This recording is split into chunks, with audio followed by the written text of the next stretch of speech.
So let me start with 2005. I'm sitting in the, I wish this was wireless. 2005, I'm sitting on the grass at the Stanford Stadium getting ready to graduate. And I'm a little nervous. And I'm nervous because I'm about to take a gamble. I just spent 3 years studying mechanical engineering, art, and robotics, taking an extra year to study robotics, and gotten this whole background in design and design thinking. And I was about to go to medical school. And my advisor, David Kelly, who some of you may know founded IDEO, which is, I guess, a big design firm. Not I guess, it is. Said, Andrew, what are you doing? I essentially said, what are you smoking? Medical school? That doesn't make any sense. And I didn't have a really good answer, except in my gut, it felt right. It felt like that was the next step. I'd worked at IDEO, I'd worked as a designer, and this just felt right, but I couldn't quite put a finger on it. And Steve Jobs walked onto stage and started giving his now famous commencement address, which I'm sure many of you have seen. And he started saying, he talked about when he dropped out of Reed College. He dropped out of after his first year, but hung around and started taking classes that he thought just started sitting in on classes he thought were interesting. And the class he sat in on was calligraphy and about like different fonts and whatnot. And he said he had no idea at the time why that was important. But years later, as they were inventing the Mac, all of a sudden it became apparent. And that's the reason he attributed to why we have fonts on computers that are more than just the dot matrix stuff that many of us started programming with. He said, you may not be able to see it now, but if you look backwards, you'll be able to connect the dots. And so that was kind of my driving idea. Let's see if this works. So there I was facing this next step, this next decision. And again, a little bit nervous about what I was going into, not knowing how the dots would connect, but trusting him that they would. But I did have one thing going in my favor, and that was ignorance. I just assumed, well, you know, medical school is school, and I'm a pretty good student. How hard could it be? So that was mistake number one. And there have been, subsequent to that, a number of other mistakes. And what I'd like to do, if you'll join me in this, is share with you some of those lessons learned. And hopefully, in the process, help you avoid or make your path easier. So, one thing I have to say, I was a little disappointed when I found out, like for a number of years I thought this was actually, Henry Ford had said this, and I found out as I was researching, some years ago, that he didn't actually say this, but I think this actually illustrates a really good point that's important for designers to know. And these are the faster horses, right? So oftentimes people don't understand the difference between their needs, and the solutions to their needs. And so when you ask them what they want, they'll present you with improved solutions. As a designer, it's really our job to be able to look through that and be able to understand what the real needs are. And so, if the quote were right, Henry Ford was looking through that need for faster horses to decide what people really want is to get from point A to point B faster, more reliably, and maybe carry some groceries while they're at it. So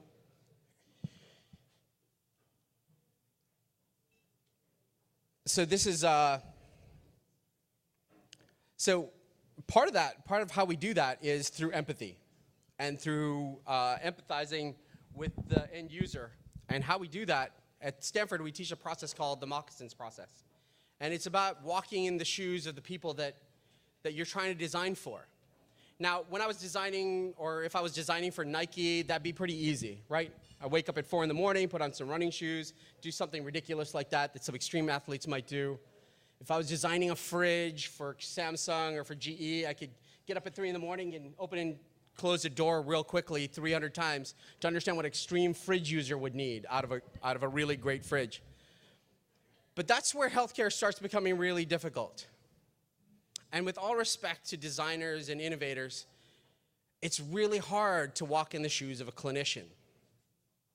And I say that because over the 13 plus years that I've been on my own sort of MedMo16 project around in healthcare, I have seen my idea and my perspective shift quite a bit from being a pre-med to being a medical student, senior medical student, even as the student body president, or through an intern year and residency, chief residency, and then finally, as a staff psychiatrist, an attending, and a medical director. And if I were to look at that, there were some critical points when my thought process changed quite a bit. And one was when all of a sudden I was a doctor. The day before I was a medical student, and people were looking to me for answers for their lives. And then when I became an attending, and now I'm no one's looking over my shoulder, second guessing my decisions. And then I'm teaching people how to do this for themselves. And so my perspective continued to change and shape over that course. So what this requires is a different way to design. It requires a collaboration. It requires a collaboration with physicians or clinicians that really understand the design process and the need for innovation. But that really isn't built into their DNA. And so that's part of what I do is I teach clinicians how to innovate. I teach them about the design process. But let's take a little look about why that's hard. Before I went into medicine, the picture, I guess on your right, I'm not sure, well, the arrow, is what I thought a vector was. Now this is what I understand medical people think a vector is, right? It's a completely different culture and has a different language. And in order to bridge that gap, we need to understand kind of what that difference in culture entails. One of the biggest problems that cultural difference leads to is how we perceive failure. I'll give you a second to read this because I love this quote.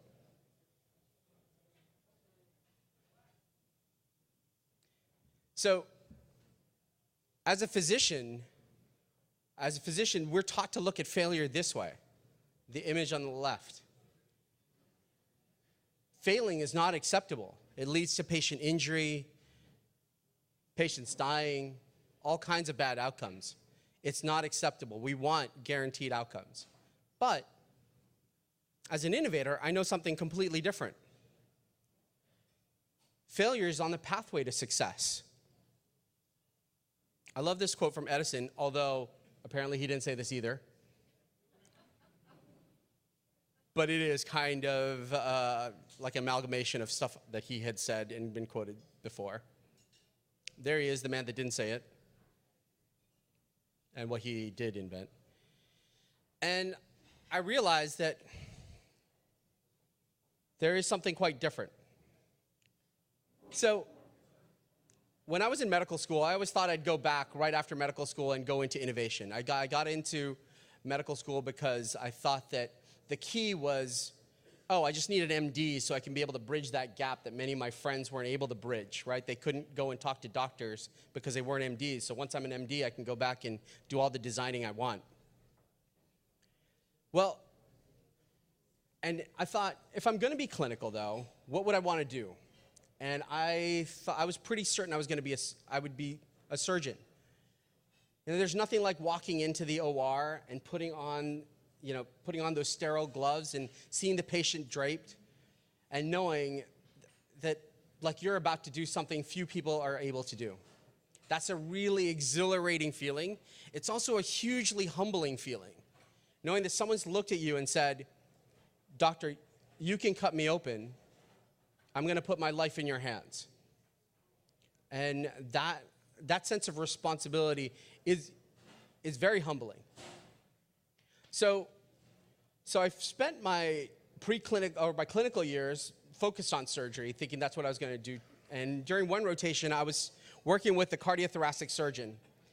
And so cardiothoracic surgeries are really long surgeries. It's about 8 hours. And there was no room for me in the OR. There was only a little stool that I had to balance on. And all I could get was 1 foot on the stool. So there I stood for 8 hours with 1 foot on the stool. And in front of me, off to the right, was this plate of super sharp instruments that the surgeons were using to do their surgery. Off to the front left was the patient's open thoracic cavity, which was, you know, their lungs had been, or his lungs had been deflated, you know, and coming out of that were two lines that were carrying the patient's blood to the heart-lung machine. And the surgeon, one of the surgeons, there were two surgeons working, looks over casually at me and says, yeah, don't step on that, don't trip on that, because you could crimp it and send an air embolism into the patient and kill them. And I remember thinking, this is ridiculous. We're in the 21st century and this is what we're doing. Okay. So I balanced. Fast forward a few years, and I'm in residency. I'm towards the end of my third year, and I just come off a 36-hour call. And I seriously felt like somebody had just pulled my brain out of my nose. And I'm driving home thinking again, this is ridiculous. And something hit me. This quote kind of went through my mind, and I thought, you know what? Doctors are reasonable people. Not something we'd be accused of very often, but we really are, because we're forced to adapt to this situation. If you want to be a doctor, you have to do this. You have to do the 36-hour call. You have to stand for 8 hours, right? The people that don't want to do it don't get to practice medicine. So it creates a culture of people that kind of accept this is the way it's done.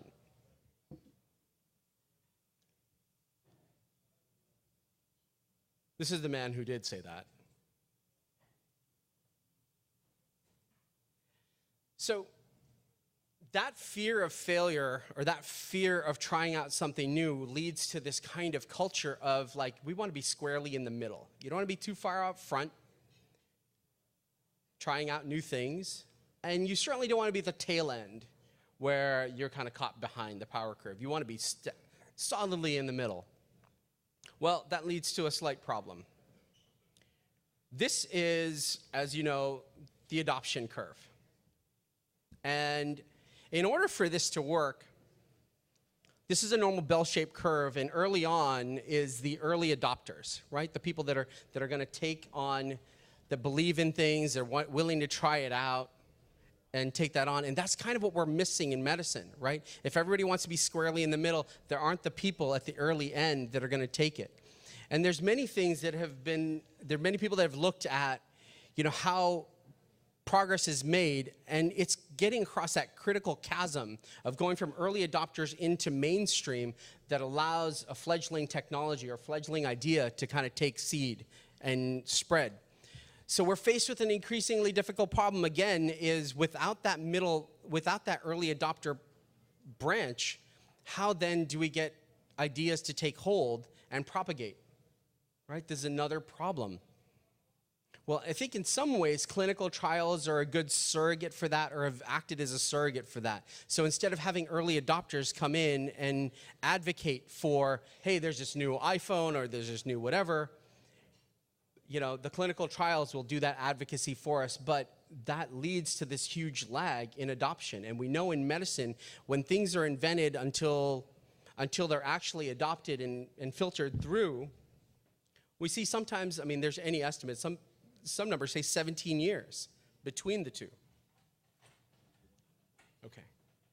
So this is what I do. So I spent the first half of my life working on leadership and team building and how to create effective teams. Then worked on design, and then decided to add healthcare to that mix. So I sit in this interesting intersection where I straddle all three. And what I do with that is I try to teach clinicians about the design process, to get them educated about innovation so they can start being part of the solution, because it's not something we learn in school. I also teach them about the importance of teamwork and why medicine has to go from being a siloed approach to a team approach, and why one of the most important people on the team, well, there's two important people, the patient, and also you, the designers, that they need to be, and the innovators that they need to embrace. And ultimately, help engineers and designers try to figure out, like, where's their niche in this space and how does their solution fit? So Oftentimes this feels like a monumental task, but I know with the right team and the right crew, we can accomplish anything. And, you know, I really want to thank you for your time and your attention. It's been a pleasure to be here and meet so many of you. If this is me, and if you're interested in learning more about what I do and being part of that, please look me up. And if you think there's a way that I can help you in what you're doing, feel free to hit me up as well. Thank you so much.